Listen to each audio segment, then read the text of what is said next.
કારણ કે મને દારૂડિયા ગમે બહુ. પીધેલા હોય ને આરે કોઈ દી ખોટું જ ન બોલે. બોલો. હા, એક જુવાની આમ કોથળી આખી કોથળી ગટગટાવી ગયો. પછી તો જાણે કે દુનિયા આપણા બાપની હોય ને એમ વર્તતો હોય. હા, આખી કોથળી ગટગટાવી ગયો ને એટલે કોથળીને વાચા આવી. કે બેટા, તે મારા શરીરની અંદર મારા કોથળીની અંદર એક પંચર પાડ્યું છે ને,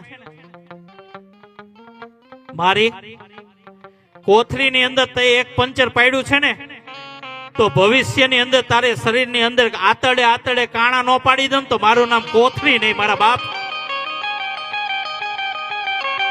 આ વ્યસન છે. એટલે જેને વ્યસન હોય ને મહેરબાની કરી. જોકે સ્વામિનારાયણ ભગવાનની કૃપાથી આમાં 80% તો કોઈને હશે જ નહીં. કેટલાને નથી? આમ હાથ ઊંચો કરો તો. ઓહો, આમાં તો બહુ કૃપા છે. નાનું બાળક જો ધાવણ મૂકી દેતો હોય તો આપણે તો ધાંઢા થયા, મારા બાપ. હા, એક નહીં જેવો માવો ન મૂકી શકી. અને આપણે ક્યાં બેઠા છે એ તો જુઓ. સ્વામિનારાયણ ભગવાનના દરબારમાં બેઠા છીએ અને ખાલી એક વ્યક્તિ જો સુધરી જાય ને તો આ જે આયોજન કર્યું છે ને એ સફળ થઈ જાય.